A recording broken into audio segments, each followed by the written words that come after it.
স্বপ্নে যদি আমরা কাক দেখি, এটা সাধারণত একটা নেগেটিভ সাইন বহন করে, কারণ কাককে আল্লাহ রাসূল সাল্লাল্লাহু আলাইহি ওয়াসাল্লাম ফাসিক বা ফুয়াইসিক বলেছেন। সো আমরা যদি স্বপ্নে কাক দেখি, এটাকে আমরা পজিটিভ কোনো সাইন মনে না করে নেগেটিভ সাইন মনে করতে পারি। স্বপ্নে যদি কেউ গর্ত দেখে, যে সে গর্ত খুঁড়ছে বা তার জন্য কেউ গর্ত খুঁড়ছে, এটা ষড়যন্ত্রের সাথে সম্পৃক্ত।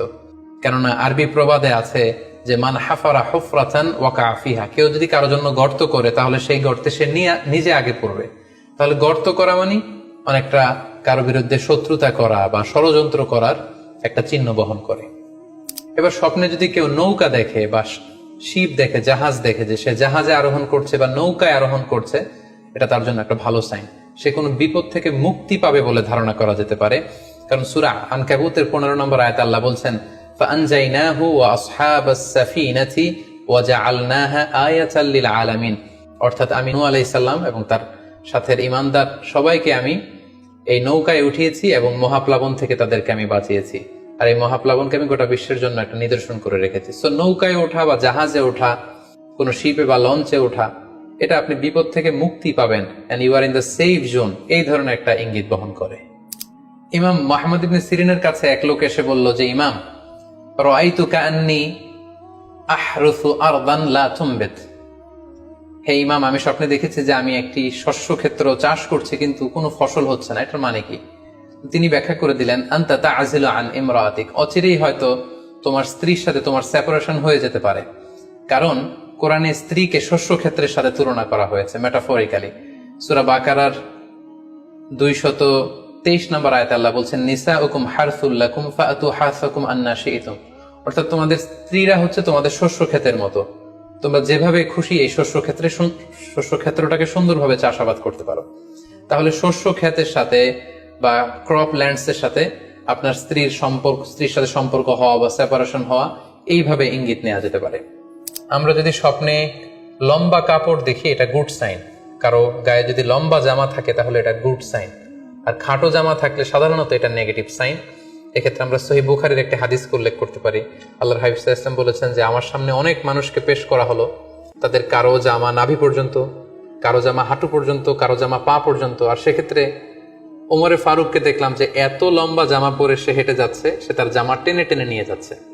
তো সাহাবারা বললেন, মা আউয়ালতাহু ইয়া রাসূলুল্লাহ, হে আল্লাহর রাসূল, আপনার এই স্বপ্ন থেকে আপনি কি বোঝাতে চাইলেন? আল্লাহ রাসূল সাল্লাল্লাহু আলাইহি ওয়াসাল্লাম বললেন, আউয়ালতুহু আদ-দীন, এটা দ্বারা আমি দিনদারি বোঝাতে চাইলাম।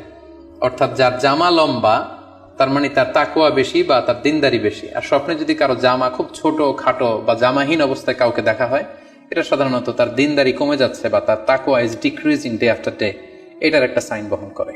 ইমাম আবু হানিফা একবার স্বপ্নে দেখলেন যে তিনি আল্লাহ রাসূল সাল্লাল্লাহু আলাইহি ওয়াসাল্লামের কবর খুঁড়ছেন, অথবা কবরের লাশ বের করছেন কিংবা কাফন বের করছেন। এই স্বপ্ন দেখে ইমামুল আযম আবু হানিফা রাহিমাহুল্লাহ বিচলিত হয়ে গেলেন যে এই আমি কি স্বপ্ন দেখলাম, যে আমি রাসূল সাল্লাল্লাহু আলাইহি ওয়াসাল্লামের কবর খুঁড়ছি, সেখান থেকে কাফন বের করছি।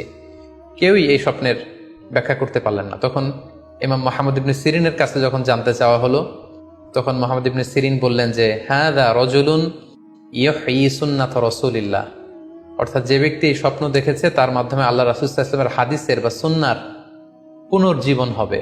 তিনি রাসূল সাল্লাল্লাহু আলাইহি ওয়াসাল্লামের সুন্নাহগুলোকে পুনরুজ্জীবন দান করবেন, পুনরুজ্জীবিত করবেন। এবং বাস্তবে আমরা এটাই দেখেছি যে ইমাম আবু হানিফার চিন্তা, ওনার থট, ওনার মাযহাব গোটা বিশ্বে সমৃদ্ধি লাভ করেছে, মানুষ এটাকে গ্রহণ করেছে। ওনার বুদ্ধিবৃত্তিক যে চিন্তা, ওনার ফিকহি ইস্তেমবাদগুলো গোটা বিশ্বে আল্লাহ রাসূল সাল্লাল্লাহু আলাইহি ওয়াসাল্লামের হাদিসগুলোকে আরো প্রাণবন্তভাবে মুসলিম উম্মার কাছে রিপ্রেজেন্ট করেছে। আমরা আপাত দৃষ্টিতে মনে হচ্ছিল যে এটা একটা খারাপ স্বপ্ন, যে ইমাম আবু হানিফা তিনি রাসূল সাল্লাল্লাহু আলাইহি ওয়াসাল্লামের কবর খুঁড়ছেন, লাশ বের করছেন বা কাফন বের করছেন।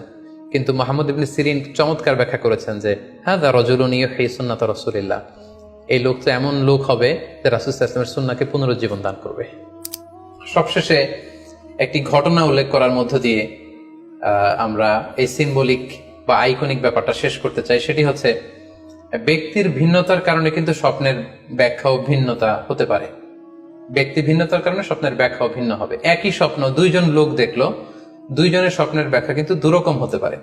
সেক্ষেত্রে আমরা মুহাম্মদ ইবনে সিরিনের একটা ঘটনা উল্লেখ করতে পারি। মুহাম্মদ ইবনে সিরিনের কাছে এক লোক এসে বলল যে আমি স্বপ্নে দেখেছি আমি আজান দিচ্ছি, এটার ব্যাখ্যা কি? উনি বললেন তুমি হজ করতে যাবে। তার কিছুদিন পরে আরেক লোক এসে একই স্বপ্ন দেখলো, তিনি বললেন যে আমি স্বপ্নে দেখেছি যে আমি আজান দিচ্ছি। তো তিনি বললেন চুরিতে তোমার হাত কাটা যাবে। তো ওনার ছাত্ররা দুইজন লোকের কাছে দুই ধরনের উত্তর দেওয়ার কারণে অবাক হয়ে জিজ্ঞেস করলেন যে হে ইমাম, একই স্বপ্ন দুইজন দেখলো, কিন্তু আপনি এক একজনকে এক এক উত্তর কেন দিলেন?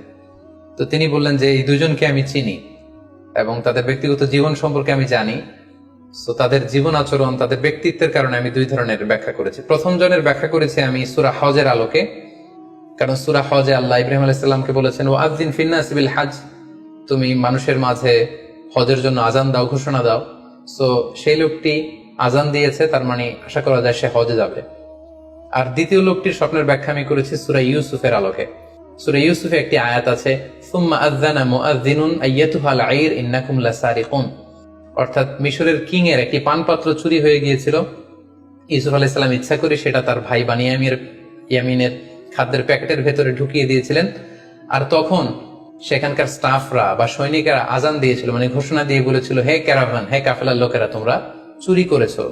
তো তিনি মুহাম্মদ ইবনে সিরিন বললেন যে দ্বিতীয় লোকটার ব্যাপারে আমি জানি, সে আসলে অসাধু একজন লোক, এবং তার ক্ষেত্রে সে স্বপ্নে যেহেতু আজান দিতে দেখেছে, সে কখনো হজে যাবে না, বরং সূরা ইউসুফের আলোকে চুরিতে তার হাত কাটা যাবে।